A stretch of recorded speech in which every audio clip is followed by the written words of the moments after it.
Agad na sinulatan ni Jane Seymour ang konseho ng hari upang ibalita dito na dumating na sa wakas ang pinakaaasam na lalaki ng hari na si Henry VIII, ang tagapagmana ng trono ng Inglaterra. Ibabahagi ko sa inyo mga katinagalog ko ang kwento ng pinakapaborito, ang ikatlong reyna ng malikot na hari na si Henry VIII, ang mahiyain at mapagkumbaba na si Jane Seymour.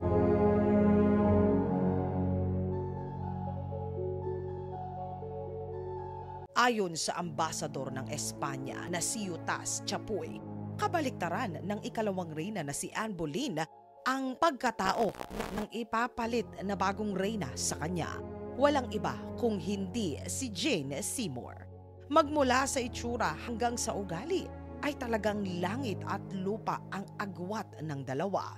Kung si Anne ay maladyosa ang itsura, itong si Jane naman ayon sa pagsasalarawan sa kanya ay katamtaman ang taas at ang pangangatawan. Maputlang maputi ang kanyang balat, hindi nito maitago ang kanyang may kalakihang ilong, maliit ang kanyang mga mata at manipis ng husto ang kanyang mga labi. Ngunit hindi sa itsura na ito naakit ang hari. Ito ay sa titibay ng kanyang paniniwala at sa likas nito na pagiging mabait. Pino, malamlam kung magsalita, marahan itong gumalaw at tila ba masasabi na hindi ito makabasag ng pinggan. Kung si Anne Boleyn ay binansagan ng mga agaw, itong si Jane ay nabansagan na tila ba kasing linis ng isang santo. Ngunit papaano na nangyari ito? Gayong pareho lamang naman sila na inagaw ang hari mula sa nakaupo nito na reyna. Ang 27 taong gulang na si Jane ay mula sa angkan na lamang ang mga kalalakihan. Ang ina nito ay nagsilang ng 6 na mga lalaking anak. Kaya naman musika ito sa pandinig ng noon ay ang napakalikot na hari na si Henry VIII. Tila ba si Jane na ang sagot sa pinakaasam-asam nito na tagapagmana ng trono. 6 na taon na nasa palasyo itong si Jane Seymour. Isa ito sa tagapag-alalay sa noon ay ang nauna na 2 reyna, si Catherine of Aragon at maging kay Anne Boleyn. Dahil sa dalas nila na 2 na magkita, niligawan nitong si Henry si Jane habang sila pa ni Anne Boleyn. Nang tila ba sigurado na nahulog na ang loob ng hari kay Jane, ang mga konsehong galit kay Anne Boleyn ay sinimulan na ang mismong pagpapaalis sa pinakamasamang tao sa kanilang paningin sa palasyo. Patatalsikin nila si Anne Boleyn bilang ang reyna at si Jane na ang ipapalit sa trono niya. Kaya naman tinulungan nila itong si Jane na mas lalo pang mabihag ang puso nitong si Henry. Nakipagmatigasan itong si Jane sa utos ng konseho. Ito ay upang mas lalo pang maglaway sa kanya ang hari na si Henry. Ito ay ang parehong taktika na ginamit nitong si Anne Boleyn upang mabihag ang hari at umepekto naman itong muli kay Henry. Nang minsan bigyan ng hari itong si Jane ng gintong barya, maigi itong tinanggihan ng dalaga.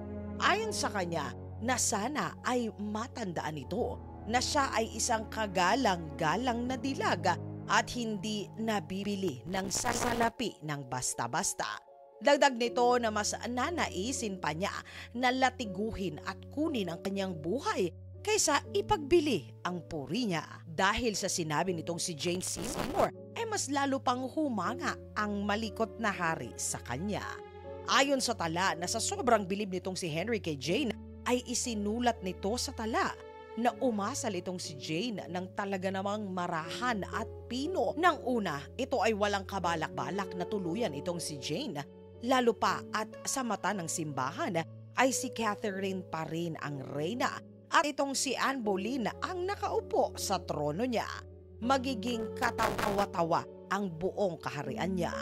Ngunit ang ihip ng hangin ay naiba sa pagpanaw ng itinuturing nila na ang tunay na reyna.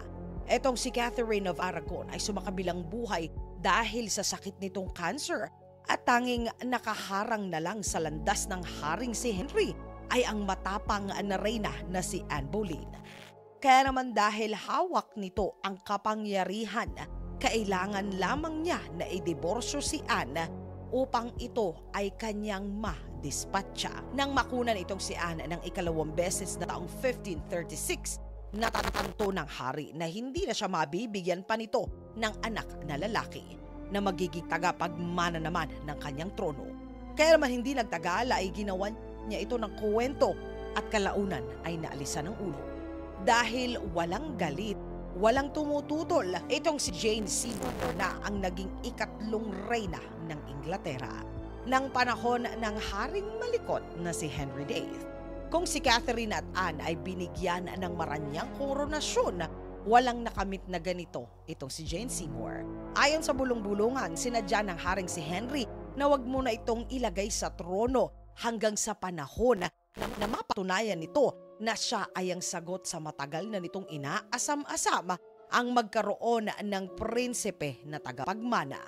Ayon sa dahilan ng hari na medyo kapos daw ang budget, kaya naman 10 buwan matapos na sila ay ikinasal, saka lamang siya ay makokoronahan. Itinakda naman ito ng taong 1536, ngunit pagsapit ng Oktubre, kumalat ng maigi ang isang salot sa Inglaterra. Sinabayan pa ito ng pag-aaklas, kaya naman muli naurong na naman ang koronasyon ng ikatlong reyna. At sa pagkakataong ito, mga katinagalog ko, wala nang naitakdang buwan o saktong panahon kung kailan ibibigay sa kanya ang pagiging niyang reyna. Sa kabila ng hindi pa siya kokoronahan, hindi huminto itong si Jane Seymour sa kanyang mga gawain bilang ang reyna. Dahil dito natuwa ang hari at ang kapatid nito na si Edward ay ginawa niya na ang duke ng Somerset. Nang malaman ng lahat na nagdadalang tao itong si Jane, ay mas tinaas pa ng hari ang ranggo ng kapatid nito. Ginawa niya ito sa isa sa pinakamataas na miyembro ng Konseho ng Kaharian. Natuwa rin ang mga ambasador ng Espanya na si Chapuy dahil sa isinusulong nitong si Jane na muli ay magbati ang mag-ama na si Mary at muling ibalik dito ang titulo bilang ang tagapagmana ng trono. Si Mary at Jane ay naging malapit na magkaibigan. Ito marahil ay dahil 8 taon lamang ang tanda ni Jane sa prinsesa na si Mary I. Nang ika-1536, muli naging maayos ang samahan ng mag-ama dahil na rin sa pagsusumikap nitong si Jane Seymour. Nang panahon ng reyna na si Jane, ipinatupad nito ang pagbabalik sa pagiging konserbatibo at makadiyos ng mga kababaihan na naninilbihan sa palasyo. Ipinagbawal nito ang mga mahalay na kasuotan na siya namang pinauso ng unang reyna na si Anne Boleyn. Ayon sa kanya na dapat ang mga kababaihan sa palasyo ay magbalik loob sa Diyos sa pamamagitan ng pag-asta ng maayos, malamlam at tila ba hindi makabasag ng pinggan. Sa panahon na ito sumiklab ang isang malaking rebelyon. Nagalit ang mga mamamayan dahil sa pagtiwalag ni Henry sa simbahang Katoliko. Nais ng mga ito na muling ibalik sa Katolisismo ang kanilang bansa. Inayuna ni Jane ang paniniwala ng mga rebelde. Dumating pa sa punto na lumuhod itong si Jane sa hari na si Henry upang ibalik ni Henry sa simbahan at monasteryo ang kanilang pananalig. Ayon sa kanya na ang galit ng Diyos ay ang nagdala ng pag-aaklas sa kanilang bayan, kaya dapat na ito ay magbalik loob. Matindi namang ikinagalit ito ng haring si Henry sa kabinalaan nito si Jane. Ayon sa hari na alam nito ang kinahinatnan ng naunang reyna na nakialam sa desisyon niya. Ang pagbabalang ito ay tinandaang maigi ng reyna na si Jane. At simula noon ay hindi na ito nakialam sa desisyon ng kanyang hari. Enero ng taong 1537 matapos lamang ang 7 buwan mula ng ikasal sa haring si Henry VIII, nagdalang tao na ito. Ibinigay ng hari ang lahat ng mapaglihian nito, maging ang itlog ng pugo. Na noon naman mga katinagalog ko ay hindi matatagpuan sa Inglaterra. Ipinaaangkat pa ito ng hari mula sa kabilang ibayo upang ibigay sa kanyang naglilihi na reyna. Ayon sa bihasa sa astronomya, Ang isisilang ni Jane ay isang prinsipe at hindi nga sila nagkamali. Oktubre ng taong 1537, matapos ang 3 araw na paglilabor, isinilang nito ang malusog na prinsipe na pinangalanan niya na Edward. Ayon sa tala na ipinatawag ng haring si Henry ang pinakamagaling at pinakatanyag na mga doktor at nagpapaanak sa kaharian upang masiguro lamang na maayos ang panganganak ng kanyang reyna. Lahat din ng mga pari sa kaharian ay maiging ipinagdasal ang ligtas niya na pagsisilang. Walang pagsigla ng kaligayahan ng hari, ngunit ang pagbubunyi ay hindi rin nagtagal. Makalipas lamang ang ilang araw, maiging nilagnat ang reyna. Isa itong simptomas ng kinatatakutan ng lahat na mga bagong ina na nagsisilang sa buong kaharian. Mayroong impeksyon ang reyna. Kaya naman makalipas ang ilang araw, nagulat ang hari nang ito ay agad na ipinatawag sa silid ng reyna.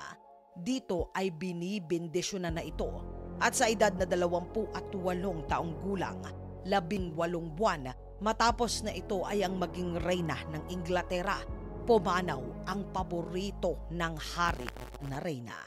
Ayon sa talaan na labis na nalungkot ang haring si Henry sa nangyari sa kanyang kabiyak.